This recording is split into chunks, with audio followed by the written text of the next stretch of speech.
Welcome to Roadfly TV, your latest automotive fix from Roadfly.com.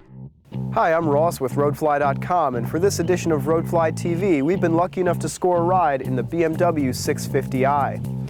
Excluding the M6 with its 500 horsepower V10, this is the top-of-the-line BMW Coupe. The 6 Series has returned to the market after a 14-year hiatus, and BMW fans couldn't be happier. The 650i has a 4.8-liter V8, making 360 horsepower and 360 pound-feet of torque. That makes it a worthy successor to BMW's legendary Super Coupe.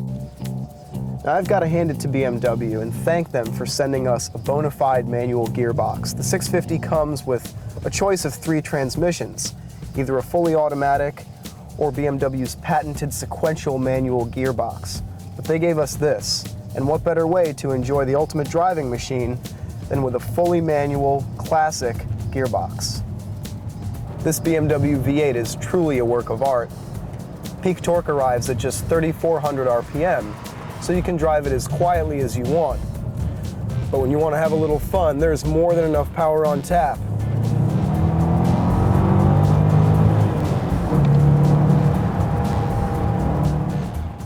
Despite weighing 3,800 pounds, this car's BMW genetics shine right through. Even if I were blindfolded, I'd know exactly what I was driving. The steering is nicely weighted yet nimble, which is a BMW trademark, and turn-in is astoundingly quick yet sure. There's never a hint of understeer, except in the most aggressive driving situations. The 650 is challenging, as a sports car should be. You need to be careful to drive the car smoothly, and the iDrive will take you a couple of days to master. But once you've gotten comfortable, there are a few things like a high-end BMW, especially one that you can shift for yourself. In typical BMW fashion, this is really more of a sports car than it is a luxury car, and the level of interior appointments reflects that philosophy. Aside from the iDrive here, there's really not much that'll distract you from the driving experience. You can really just focus on driving the car, which is really not a bad thing. Now, the 6 Series looks like it has a pretty standard trunk, but there is a really cool feature. You lift up this flap, and underneath is the battery.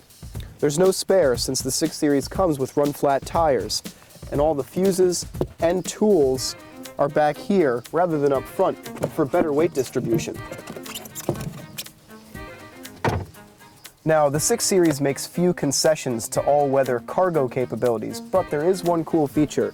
Simply pop out this piece of leather, which is also home to your first aid kit, and this bag extends. It's connected to the pass-through in the trunk and holds your skis. So, they lay across the center console while you and one passenger, preferably no more, hit the slopes. By far, one of the coolest features in this 650i is the night vision feature. We're following behind a car right now, and although I can still see it, as it's perfectly light outside, the heat signature is picking up on this little screen here. Imagine how handy this would come in if something were to run across your path at night. Our 650i stickered at almost 84 grand, but for a car that offers this kind of effortless thrust, boundless aesthetic appeal, and BMW's unique blend of ride and handling, we don't think there's any price too high. However, we were hard-pressed to come up with any direct competitors for this BMW. It's more of a GT car than a Porsche 911, yet more sporty than a Mercedes-Benz CL. And with a starting price of around 73 grand, feels weird to say this, but we think it's kind of a bargain. Roadfly.com, the internet's best resource for buyers, sellers, and owners like you.